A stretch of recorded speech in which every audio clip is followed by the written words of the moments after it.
Good morning बच्चों, जय हिंद। आज हम लोग 8वां पेपर अपना डिस्कस करने जा रहे हैं। जो हमारा पेपर था PMT combined test topic wise 22 तारीख वाला टेस्ट है, जिसमें हमारा सिलेबस था P block, biomolecules, purification and characterization of organic compound. तो आइए देखते हैं उसमें, जिसमें इनऑर्गेनिक वाला पार्ट मैं डिस्कस करूंगा और जो आपका बायोमोलिक्यूल और प्यूरिफिकेशन वाला पार्ट है वो सौरभ सर डिस्कस करेंगे। तो आइए पहला क्वेश्चन देखते हैं। पहला क्वेश्चन है ionization enthalpy for the element of group 13 elements follow the order, जिसमें आपको यहाँ पे ढेर सारे ऑप्शन दिए हैं। देखिए, एक चीज हमेशा ध्यान रखिएगा कि नॉर्मल ट्रेंड जो होना चाहिए था वो आपको कुछ ऐसा मिलना चाहिए था, ये वाला ट्रेंड मिलना चाहिए था। लेकिन होता क्या है यहाँ पे कि गैलियम जो होता है, गैलियम में 3D सबशेल की प्रेजेंस की वजह से यहाँ पे स्क्रीनिंग इफेक्ट जो होता है वो पुअर हो जाता है, जिसकी वजह से जो इफेक्टिव न्यूक्लियर चार्ज है वो क्या कर जाता है, काफी हद तक इंक्रीज कर जाता है। इस वजह से क्या होता है कि जो आयनाइजेशन एंथैल्पी का ऑर्डर है वो इसको ना फॉलो करके इस ऑप्शन को फॉलो करता है। तो याद रखिएगा कि यहाँ पे कौन रोल प्ले कर रहा है, यहाँ पे रोल प्ले कर रहा है स्क्रीनिंग इफेक्ट, जो कि पुअर हो चुका है और इसकी वजह से इफेक्टिव न्यूक्लियर चार्ज बढ़ चुका है। Now coming to second question, which of the following statement is correct. यहाँ पे देखिए पहला स्टेटमेंट ही करेक्ट है, ठीक है, जो कि BCl3 and LCl3 are both Lewis acid. ये तो आप सभी लोग जानते हैं कि दोनों इलेक्ट्रॉन डेफिशिएंट कंपाउंड्स हैं, तो दोनों के दोनों क्या होंगे, लिविस एसिड की तरह बिहेव करेंगे। लेकिन इसके साथ साथ एक चीज और ध्यान रखिएगा, यहाँ पे आपसे बोला है BCl3 is stronger than AlCl3। इसका सिंपल सा मतलब ये है कि जब भी ये बेस के साथ बाइंड करता है BCl3 में 2p ऑर्बिटल इन्वॉल्व होते हैं, जबकि एल्युमिनियम क्लोराइड में 3p ऑर्बिटल इन्वॉल्व होते हैं। और 2p की जो बॉन्डिंग है वो एल्युमिनियम क्लोराइड से ज्यादा बेटर मानी जाती है, ज्यादा स्ट्रॉन्ग मानी जाती है, इसलिए यहाँ पे BCl3 को स्ट्रॉन्ग माना गया है और AlCl3 को कमजोर माना गया है। Now coming to next question, Which of the following group 13 element does not show the inert pair effect? तो याद रखिएगा कि इनर्ट पेयर इफेक्ट जो होता है उसमें दो इलेक्ट्रॉन्स के लॉस को रोका जाता है या गेन किया जाता है, वो आप पढ़ चुके हैं। यहाँ पे क्वेश्चन ये है कि इसमें से कौन शो नहीं करता है। तो याद रखिएगा कि यहाँ पे जो एल्युमिनियम है वो दो रीजन की वजह से नहीं शो करेगा। पहला, उसका साइज स्मॉल है, दूसरा उसमें d ऑर्बिटल एब्सेंट है। जहां d ऑर्बिटल एब्सेंट होगा वहां इनर्ट पेयर इफेक्ट की हम बात करते ही नहीं है। तो इसका जो सही आंसर होगा वो होगा aluminium. Now coming to next question, which of the following Lewis acid exhibit maximum acid strength. तो देखिए यहाँ पे जो ऑप्शन आपको दिए हुए हैं Bi3, BBr3, BCl3 और BF3, इसमें जो आपका सही आंसर है वो है Bi3। एसिड स्ट्रेंथ किस बात पर डिपेंड करती है? एसिड स्ट्रेंथ जैसे यहां पे अगर हम देखें तो यहां पे हमको ये दिखाई पड़ेगा कि Bi3, BBr3, BCl3 और BF3 में जो सबसे बड़ा साइज है वो है किसका, आयोडीन का। और जैसे जैसे हम डाउन द ग्रुप जाएंगे वैसे वैसे हमारी बॉन्ड स्ट्रेंथ जो होगी वो कमजोर पड़ती चली जाएगी, जिस वजह से यहां पे जो सबसे ज्यादा एसिडिक स्ट्रेंथ मिलेगी वो किसकी मिलेगी, Bi3 की मिलेगी। Now coming to question number 50, The variation in element-element bond energy follows the order। यहाँ पे देखिए जो पहला ऑप्शन है जिसमें हम कार्बन कार्बन की बात करते हैं, तो याद रखिएगा कि एटॉमिक साइज बॉन्ड लेंथ के इनवर्सली प्रोपोर्शनल होता है। एटॉमिक साइज जितना आप बढ़ाएंगे बॉन्ड लेंथ क्या होगी, उसकी इनवर्सली प्रोपोर्शनल चलेगी। इनवर्सली प्रोपोर्शनल चलने का मतलब कि अगर एटॉमिक साइज बड़ा है तो बॉन्ड लेंथ क्या होगी, कमजोर होगी, ठीक है, कमजोर पड़ जाएगी। सेकेंड क्या है इसमें, कैटिनेशन बिहेवियर आपको सिर्फ कार्बन में देखने को मिलता है। कार्बन के बाद आपको जो थोड़ा बहुत दिखेगा वो सिलिकॉन में दिखेगा, और सबसे वीक कैटिनेशन बिहेवियर आपको मिलता है लेड में। तो इसलिए याद रखिएगा कि catenation behaviour is directly proportional to the strength of the bond. तो इस वजह से बॉन्ड एनर्जी सबसे ज्यादा किसकी होगी, कार्बन कार्बन की, followed by silicon, followed by germanium, followed by tin and followed by lead. Now coming to next question, select the incorrect match. यहां पे ध्यान रखिएगा, अगर आप कार्बन डाइऑक्साइड की या लेड ऑक्साइड की या कार्बन मोनोऑक्साइड की बात करें तो इनके जो भी ऑप्शन दिए हुए बिल्कुल सही दिए हुए हैं। लेकिन अगर हम जर्मेनियम ऑक्साइड की बात करें तो जर्मेनियम ऑक्साइड का नेचर बेसिक नहीं होता है। जर्मेनियम ऑक्साइड एक्चुअली एम्फोटेरिक माना जाता है। क्या माना जाता है, एम्फोटेरिक माना जाता है। और इस वजह से क्या होता है कि इसकी स्टेबिलिटी इसकी जो एसिडिक नेचर बताया जा रहा है, बेसिक नेचर बताया जा रहा है, वो गलत बताया जाता है। तो सही ऑप्शन मतलब जो इनकरेक्ट मैच है यहाँ पे वो कौन सा है, वो चौथा ऑप्शन है। Now coming to question number 52, carbon exhibit highest catenation property. ये स्टेटमेंट बिल्कुल सही है, बिल्कुल ही सही है, इसमें कहीं कोई दो राय नहीं है। और सेकंड स्टेटमेंट है इसका, carbon has a valency of 4 and carbon carbon energy is very high, जिसको अभी हम लोग अभी पिछले क्वेश्चन में डिस्कशन कर चुके हैं कि कार्बन कार्बन की एनर्जी जो होती है वो काफी हाई होती है due to the high catenation behaviour, और उसका एटॉमिक साइज भी छोटा है। तो इसका जो आंसर होगा इसमें क्या होगा कि both the assertion reason are correct and reason is the correct explanation of the assertion. Now coming to the question number 53, what is the correct order of decreasing thermal stability. तो याद रखिएगा कि जो थर्मल स्टेबिलिटी होती है वो down the group decrease करती है, क्योंकि डाउन द ग्रुप जाने पे जो हमारी बॉन्ड स्ट्रेंथ होती है वो भी क्या कर जाती है, कमजोर हो जाती है। इस वजह से इसका जो राइट आंसर है वो होगा सबसे ज्यादा NH3 की, फिर PS3 की, देन ASH3 और सबसे लास्ट में SbS3। क्वेश्चन नंबर 54 में आते हैं। क्वेश्चन नंबर 54 में है कि select the correct order of dissociation constant Ka in aqueous solution. तो याद रखिएगा कि यहां पे जो आपको दिया हुआ है उसमें जितना ज्यादा एटॉमिक साइज बढ़ेगा और जितना कमजोर बॉन्ड बनेगा, ठीक है, प्रोटॉन रिलीज उतना फास्ट होगा। फिर से मैं रिपीट करता हूं, जितना ज्यादा एटॉमिक साइज बढ़ेगा और जितना वीक बॉन्ड होगा उतना ज्यादा वहां पे प्रोटॉन रिलीज क्या होगा, बढ़ेगा। तो इसकी वजह से डिसोसिएशन कांस्टेंट भी किसका हाई होगा, टेल्यूरियम वाले का ही होगा, इसलिए इसका ऑप्शन कौन सा है, सेकंड सही है। Now coming to correct order of boiling point is. तो देखिए बॉइलिंग पॉइंट के बारे में हम लोग सब लोग जानते हैं कि जैसे जैसे मोलर मास इंक्रीज करता है वैसे वैसे बॉइलिंग पॉइंट भी क्या कर जाता है, इंक्रीज कर जाता है। ये हम लोग सब लोग जानते हैं। जो ऑर्डर आयोडीन, ब्रोमीन और क्लोरीन क्या करेंगे, फॉलो करेंगे। लेकिन जब हम HF की बात करते हैं तो HF में यहां पर हाइड्रोजन बॉन्डिंग एग्जिस्ट करती है। क्या एग्जिस्ट करती है बच्चों, हाइड्रोजन बॉन्डिंग एग्जिस्ट करती है। और इस हाइड्रोजन बॉन्डिंग की वजह से क्या होता है कि इसकी जो बॉइलिंग पॉइंट की स्ट्रेंथ है वो क्या हो जाती है, एनहांस कर जाती है। तो इसका करेक्ट आंसर क्या है, HF। Now coming to next question, the reducing power of halides hydrides of halogen follow the order HF, HCl, HBr और HI। तो इसमें ध्यान रखिएगा कि जो बॉन्ड स्ट्रेंथ होती है वो जैसे जैसे आप डाउन द ग्रुप जाओगे वैसे वैसे क्या करेगी, डिक्रीज करेगी।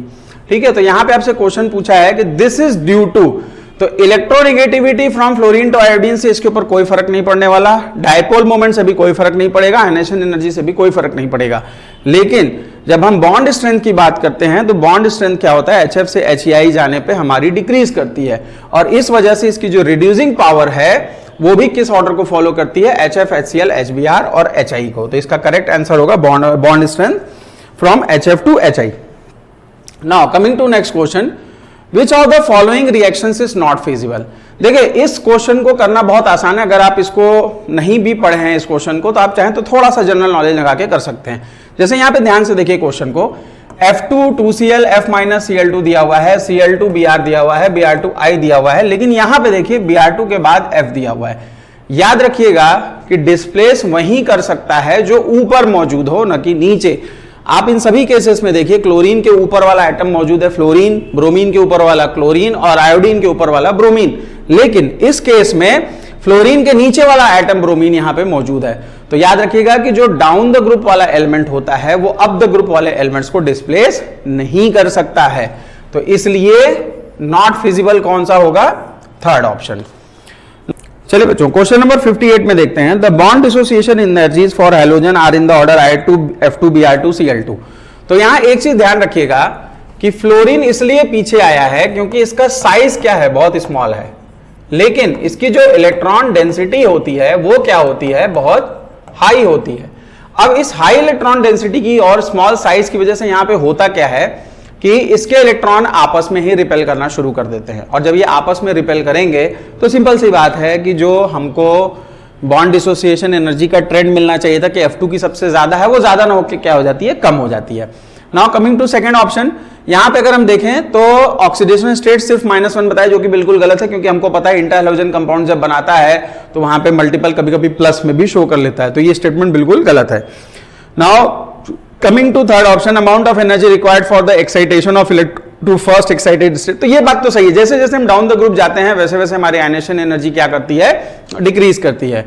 और अगर हम इसकी बात करें कि they form HX2 species in their aqueous solution, तो इसमें ध्यान रखिएगा कि HX2 स्पीसीज, HX2- स्पीसीज जो है वो आयोडीन का बिहेवियर है, अदर एलिमेंट्स इसको जनरली शो नहीं करते हैं। ये आयोडीन का सबसे ज्यादा पाया जाने वाला बिहेवियर है।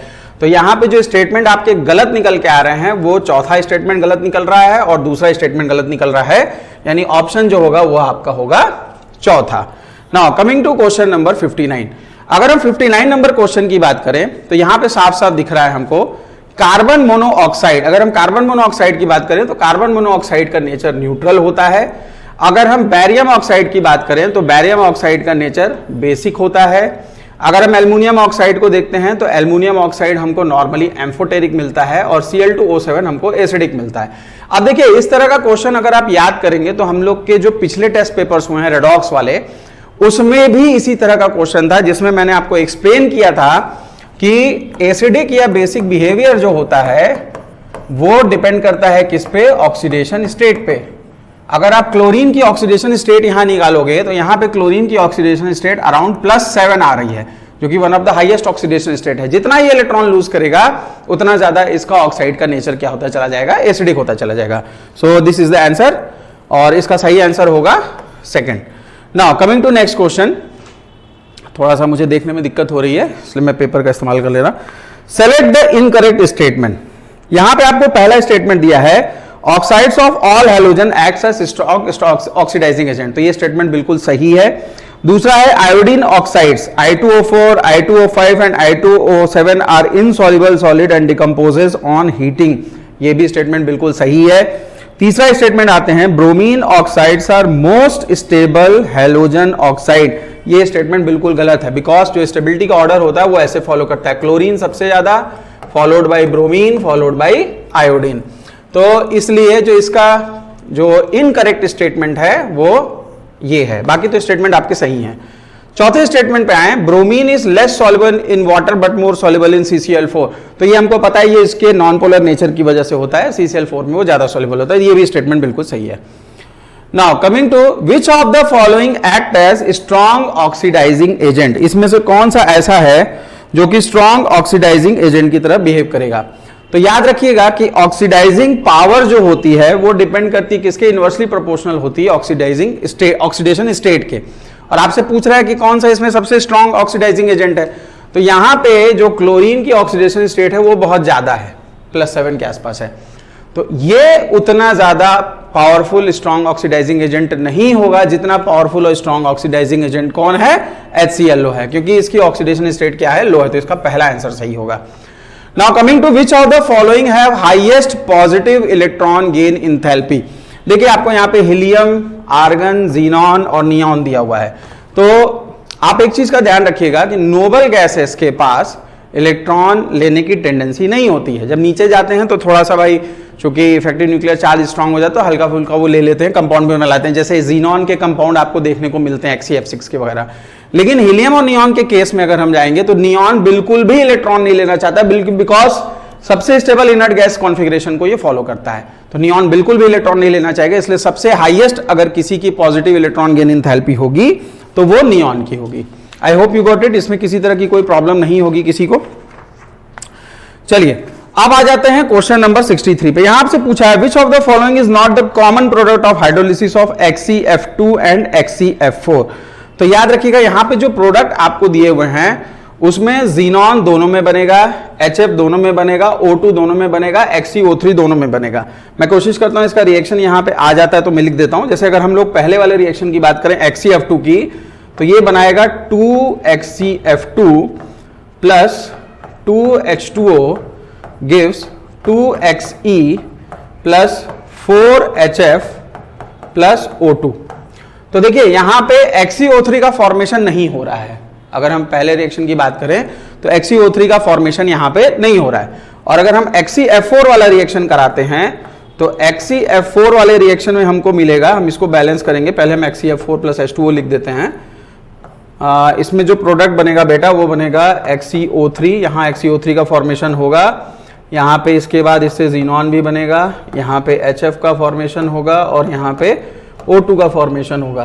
तो अगर हम इसको बैलेंस करते हैं तो इसमें नियर अबाउट 6 आएंगे, यहाँ पे 12 हो जाएगा, ठीक है, यहाँ पे 2 जीनॉन हो जाएंगे, यहाँ पे 4 जीनॉन हो जाएगा, XeO3 2, XeO3 4, HF हो जाएगा यहाँ पे 24, क्योंकि उधर आपके 4 छके 24 फ्लोरीन है, तो यहाँ पे 24 HF हो जाएगा और यहाँ पे हो जाएगा 3O2। तो आप अगर ध्यान से देखो, अगर हम दोनों रिएक्शन को कंपैरिजन करें तो पहले रिएक्शन में XCO3 का फॉर्मेशन नहीं हो रहा है, दूसरी रिएक्शन में XCO3 का फॉर्मेशन हो रहा है। तो यहाँ पे जो इसका आंसर माना जाएगा वो माना जाएगा XCO3, जो कि एक कॉमन प्रोडक्ट यहाँ पे नहीं है। अब अगर हम आते हैं सेलेक्ट द इनकरेक्ट ऑप्शन पे, तो पहले हम करेक्ट वाले को देख लेते हैं, फिर हम इनकरेक्ट पे आते हैं। अगर हम XeF2 का रिएक्शन PF5 से कराते हैं तो ये प्रोडक्ट मिलेगा, ये बिल्कुल सही है। XeF6 का CSF के साथ कराते हैं तो ये प्रोडक्ट मिलेगा, ये भी बिल्कुल सही है। इन दोनों का रिएक्शन कराते हैं तो ये भी प्रोडक्ट बिल्कुल सही है। लेकिन अगर हम ये रिएक्शन कराते हैं ज़ीनन गैसियस का एक्सेस मीडियम में, तो यहां पे जो हमको प्रोडक्ट मिलता है हाई प्रेशर में, याद रखिएगा ये प्रेशर हाई प्रेशर होना चाहिए, यहां हमको प्रोडक्ट मिलता है XeF2। तो इसलिए इनकरेक्ट ऑप्शन कौन सा है यहां पे? पहला। Now coming to question number 65। अगर हम क्वेश्चन नंबर 65 पे आए तो हमको ये पता है कि the boiling point of hydrides of group 16 element follow the order. देखिए होना क्या चाहिए था, होना तो ऐसा चाहिए था, सबसे ज्यादा H2TE, उसके बाद होना चाहिए था H2SC का, फिर H2S का होना चाहिए था और फिर H2O का होना चाहिए था। लेकिन अगर ये उठ के यहां चला आता है तो उसके पीछे रीजन आप सभी को पता है, हाइड्रोजन बॉन्डिंग का। क्या रीजन है? हाइड्रोजन बॉन्डिंग का। यहां पे हाइड्रोजन बॉन्डिंग होती है और बाकी जो सेलेनियम, टेल्यूरियम या सल्फर ट्रेंड्स को फॉलो कर रहे हैं वो इसलिए फॉलो कर रहे हैं क्योंकि उनका मोलर मास उनको सपोर्ट कर रहा है। भाई जितना ज्यादा मोलर मास होगा, ठीक है, बॉइलिंग पॉइंट ऑफ हाइड्राइड उतना ज्यादा होगा। तो ये हम लोग सारे ट्रेंड हम लोग जानते हैं। Now, on the basis of molar mass, H2 is expected to have lower boiling point than the other member of the group, but due to presence of extensive hydrogen bonding, देखिए ये इसका answer यहाँ पे explain कर दिया है। तो हम कह सकते हैं कि यहाँ पे स्टेटमेंट 1 भी सही है और स्टेटमेंट 2 भी सही है, इसलिए इसका आंसर जो होगा वो होगा चौथा। अब आ जाते हैं क्वेश्चन नंबर 66 पे। ये बहुत ही कॉमन सा, मतलब कह सकते हैं कि मैच द कॉलम टाइप का क्वेश्चन है, जिसको आप बड़ी आसानी से कर सकते हैं। तो आपको करना क्या है, पहला आप देख रहे हैं चाइल्ड सॉल्पेट्रे। चाइल्ड सॉल्पेट्रे में क्या होगा बेटा? NaNO3 होगा, ये आपको पता है। चाइल्ड सॉल्पेट्रे क्या होता है? NaNO3 होता है। इंडियन सॉल्पेट्रे में इसी चीज को हम लोग पोटेशियम से रिप्लेस कर देते हैं, तो ये KNO3 हो जाएगा। और एपेटाइट अगर आपको नहीं याद है तो आप बैराइट देख के वहां पे आंसर लगाइएगा, एपेटाइट पे मत जाइएगा। एपेटाइट में जाके आप हो सकता है कि भूल जाए, तो आप बैराइट पे जाइएगा। भाई यहाँ ये बैरियम है तो आप सीधे इसमें बैरियम लगाइए, तो बच गया एक ही ऑप्शन, ये चौथा। तो इसका आंसर कौन सा होगा बेटा? दूसरा। नाउ अब अगर हम आते हैं क्वेश्चन नंबर 67 पे, तो क्वेश्चन नंबर 67 में देखिए SF6 is chemically inert due to steric reason. आपको यहां पे देखना है कि कौन कौन सा स्टेटमेंट सही है। तो याद रखिएगा कि जो स्टेरिक हिंड्रेंस होता है वो directly proportional to size of atom होता है। तो भाई यहाँ पे साफ सी बात क्लियर है कि सल्फर और फ्लोरीन का साइज क्या है, बहुत ज्यादा बड़ा हो जा रहा है, इस वजह से क्या है, ये स्टेटमेंट आपका बिल्कुल सही माना जाएगा। ये कुछ ऑप्शन अगल बगल आ गए, उसके लिए परेशान मत होइएगा, ये ABC2 नहीं है, ये ABC है केवल। नाउ अगर हम SF4 की बात करें तो SF4 यहाँ पे गैस है और SeF4 is liquid while TF4 is solid.